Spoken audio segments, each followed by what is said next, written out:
Laure Manat est avec nous sur ce plateau pour un œil sur les médias. Bonsoir Laure. Bonsoir Aude. Alors vous revenez sur ce référendum sur la sortie de la Grande-Bretagne de l'Union Européenne, puisque c'est dans 2 semaines, on en parle énormément. Hier, il y a eu une forme de débat entre David Cameron et Nigel Farage, qui est le parti europhobe britannique, et de vieux dossiers commencent à ressortir. Effectivement, cette forme de débat, comme vous le disiez, effectivement, puisque ce n'était pas un véritable débat, c'est l'un à parler puis l'autre, ils ne se sont pas affrontés. Ça a été retransmis en direct sur ITV.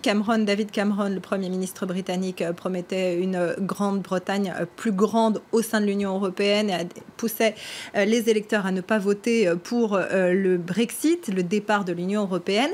Et ça, effectivement, fait ressortir un certain nombre de dossiers. Nigel Farage, vous le voyez, publiait sur son compte Twitter. J'espère que le 23 juin, ce ne sera pas simplement le jour de l'indépendance pour le Royaume-Uni. J'espère que ça mettra fin à tout le projet européen.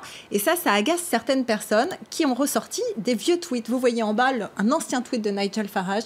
On ne va pas se laisser malmener par tous ces vieux hommes qui n'ont pas été élus et qui dirigent l'Europe. Votons pour le départ le 23 juin.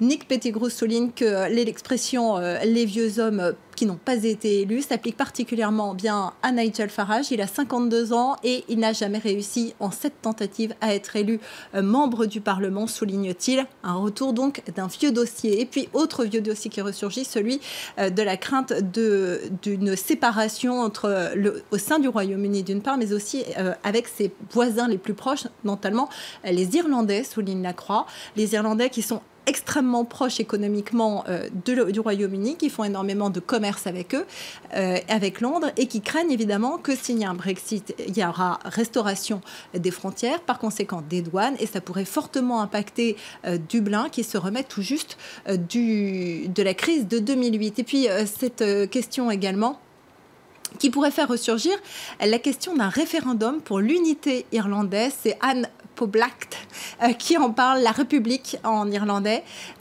qui évoque à nouveau cette question qui est également reprise pour l'Écosse. L'Écosse pourrait peut-être, elle aussi, vouloir quitter le Royaume-Uni si le Royaume-Uni quitte l'Europe.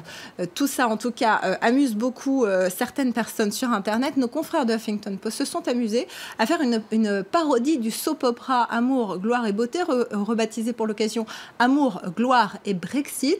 Une scène de ménage entre Pamela, qui représente l'Europe, et Brandon, son petit ami, qui lui est favorable au Brexit. Je vous propose de regarder un extrait. Avec toi, ma voix ne porte plus. Bien sûr que si, Brandon. Ta voix est plus forte quand nous sommes ensemble, pas quand tu es seul. Je préfère discuter avec l'OTAN, l'ONU, plutôt qu'avec toi. Surtout, tu me coûtes beaucoup trop cher. Mais je te donne de l'argent, moi aussi. Et tu m'en donnes beaucoup moins que les autres. Quand je pense à ce que je pourrais faire tous les ans avec ces 13 milliards de livres... Tu sais que grâce à moi, tu as accès au marché européen. Tu ne l'auras plus si tu me quittes. Mais je pourrais signer les accords commerciaux que je veux, avec qui je veux. Mais tu sais que la plupart de tes échanges se font avec moi, n'est-ce pas? Économiquement parlant, tu as tout à perdre à me quitter. C'est vraiment ce que tu penses? Alors, rupture ou pas rupture, la suite au prochain épisode. En tout cas, l'intégralité de la vidéo est sur le site du Huffington Post. Ça me fait beaucoup rire en tous les cas. Parlons d'un sujet beaucoup moins drôle en France. Nous sommes à 2 jours de l'euro et le pays est toujours en grève, ce qui évidemment amuse beaucoup à l'étranger aussi. Ça amuse à l'étranger, ça inquiète en France et ça inquiète beaucoup évidemment les supporters de foot. Sur le site de l'équipe parle des inquiétudes des organisateurs de foot, mais le monde entier se fait l'écho de ces inquiétudes. Ça, c'est le Sydney Morning Herald qui parle des piles de détritus qui s'amoncellent dans Paris à quelques jours simplement de l'Euro, qui commence donc dans 2 jours. Le Mundo Deportivo parle des inquiétudes des organisateurs. La Jornada parle elle aussi des protestations qui ont lieu en France, des manifestations. Le New York Times s'y met aussi, qui évoque les grèves dans les transports en commun. Bref, tout ça, ça ne fait pas vraiment l'unanimité. La grève des éboueurs va-t-elle gâcher l'euro? Évidemment, la presse française n'est pas en retard pour en parler.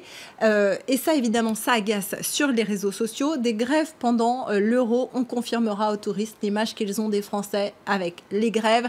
Ça va avec la baguette de pain, elle paierait, c'est la réputation qu'ont les Français à l'étranger. Et forcément, ces grèves ne vont pas nous aider.